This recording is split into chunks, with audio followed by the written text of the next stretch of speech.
Whether you're losing a game and need to mount a comeback, or you're in the lead and you want to keep it, if you're an objective player, stick around because I'll be providing you with essential objective strategies to help you win more games. Welcome back, Sablehound guys. My name is Drew, and I'm sorry, I know it's been quite a while since I've uploaded, but I'm glad to be back to provide you with 5 essential objective strategies as well as examples on how to implement them in your gameplay. You know what to do, so let's jump right in. The key to improving as an objective player is learning when to capture or defend an objective and when to play for kills. What I see a lot of players do is keep throwing their body on an objective in the hopes that they can capture it before someone kills them. But playing the objective doesn't always mean that you're the one physically capturing or defending it. Instead, you should be clearing a path in and around the objective, allowing for you and your team to take control. And that's where essential strategies come into play. The first strategy is, of course, the flank.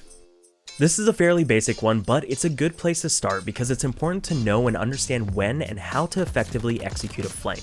Flanking is best utilized in situations where your team and the enemy team are engaging primarily on one front, at which point you engage your opponent from an unexpected position, usually from the side, hence the term flank. Simple enough, right? Not necessarily, because if you're up against more experienced players, they will expect and watch for a flank, or they'll be flanking it themselves. And that's where timing comes into play. A flank is most expected by the enemy if your team has had multiple failed attempts at breaking into an objective or gaining map control. So make sure you go on an early flank before it is anticipated. But that begs the question, how do you gauge when it's early? Well, typically the best time is when the opponent is currently or has just captured an objective and they're primarily focusing their attention on the direction your team is spawning, because most players will first try to break in through the front for the first few pushes. The second aspect to a successful flank is don't be lazy, especially in situations where they may expect it. Take a route that is as unexpected as possible. Although it may seem like you're wasting your time, you're going to waste even more time trying to break in from the direction they're expecting or getting caught trying to flank. Here's an example scenario on Domination and Hardpoint. Let's say it's P5 on the bridge and most of the engagements are of course taking place on the top side of the map. You'll usually have players on the hill, on the forest side, and likely on the roof watching the river path. Rather than trying to make your way through all these obstacles, think about where on the map there's likely no action and that's the route you take. In this case, you'll want to cut across the lake behind P1 as there's likely no one watching this area because most of the action tends to take place near the hill. You can then hit a flank through the church and engage the hardpoint from the side and clear out as many players as you can before they catch on. Keep in mind, however, that you have a finite amount of time after you drop the first player before they realize they're being flanked. So before engaging, choose your kills wisely and focus on the power positions that are preventing your team from gaining map control. This leads into objective strategy number 2, the pinch. Pinching is a lesser known strategy, but you hear the term used a lot in the professional Call of Duty League, and that's because it's extremely effective. Pinching consists of engaging the enemy from multiple directions, typically from opposite directions, hence the term pinch. Let's take a look at this game on Tuscan Hardpoint on the first hill. The enemy team has started off on the church side and are currently holding power positions on this top side, preventing my team from getting on the hill. I recognize that until those players are cleared out, we aren't getting anywhere near the hardpoint, so I work my way through the church to get behind them. Now remember, don't be lazy. Despite the quicker route being through the side door of the church, I take the extra step of checking the back of the church where the enemy would be spawning. This lowers the chances of me getting shot from behind by enemy players coming off the spawn. I take out the AFK player because he could cause me problems if he comes back, and as I come up on hill, I'm able to clear out the 3 enemy players, preventing my team from getting on the point. And as you can see, as soon as I clear out those players, my team is able to flood the objective. Pinching is an especially great strategy in Hardpoint because oftentimes multiple enemy players will be posted up in a hill facing maybe 1 or 2 directions and they don't think to look behind them where the rest of their team is spawning. That being said, always be aware that when you're pinching, the enemy team can still spawn behind you, or depending on the map and your position, you can flip spawns, at which point you begin sending them behind your teammates, effectively setting them up for a pinch against your team. So be cognizant of those eventualities as they could have an adverse effect. Now before we move on, there is one key tip for both flanking and pinching. I touched on it a bit earlier, but the key to the most effective flank or pinch is trigger discipline, meaning do not fire a shot until you've counted how many opponents and in which order you're going to take care of them, because as soon as you kill the first, all eyes will be on you and you want to take out as many as you can before you drop. Regardless, a good pinch can clear out an entire team because you're engaging from a direction they don't expect, and by the time they've realized what's happening, you've cleared them all out. Moving on, we have objective strategy number 3, pushing out and cutting.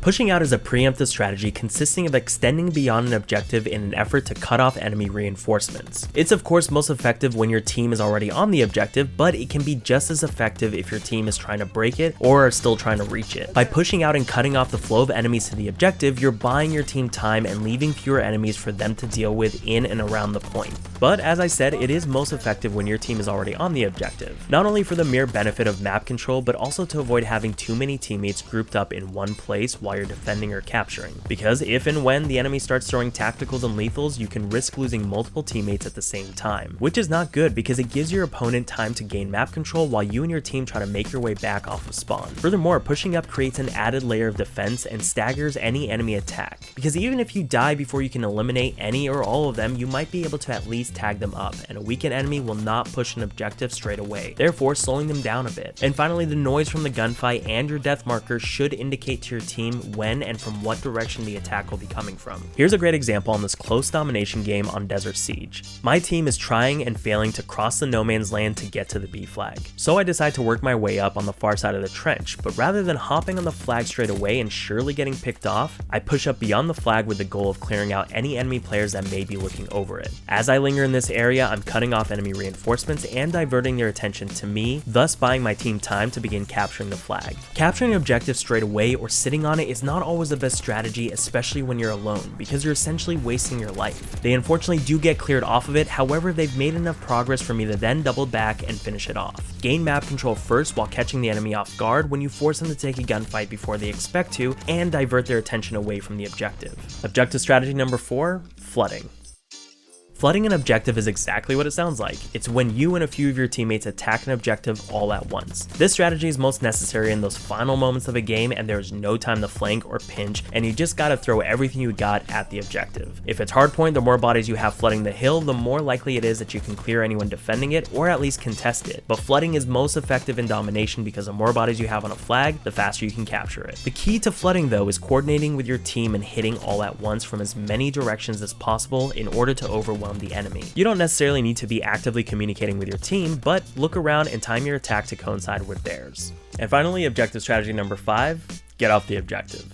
I know this sounds counterintuitive to the whole point of this video, but hear me out. If you're in a situation where you're the only player on your team who is close to the objective, don't immediately capture it because this is going to give away your position. Instead, maneuver or hide around the objective until reinforcements can reach you, or you can flip the spawns. In the meantime, you can either pick off enemy players just before or as they enter the objective to at least keep them off of it, but do your best to stay away from it in order to maintain the element of surprise. To be clear, I'm not a proponent of camping, rather that in some situations it is smartest to be patient and play your life, because as the only player on your team who is pushed up, it is your responsibility to clear a path for them. In situations where you're losing or you're neck and neck, you might be your team's only chance to get ahead, so play your life. In conclusion, being a good objective player requires you to look beyond the objective and at the bigger picture. A good player will recognize and adapt their strategies to counter the enemy, but a better player will do the same in regard to their team. If your team is getting on the objective, it's your job to cover them. If they're trapped or unable to break an objective, be the playmaker and clear a path for them. If they're gaining map control and winning their gunfights, hop on the point.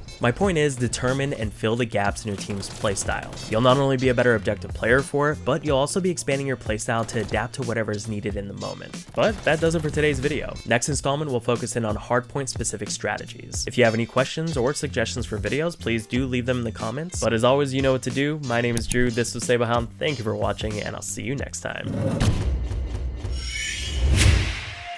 Hey, I want to be famous.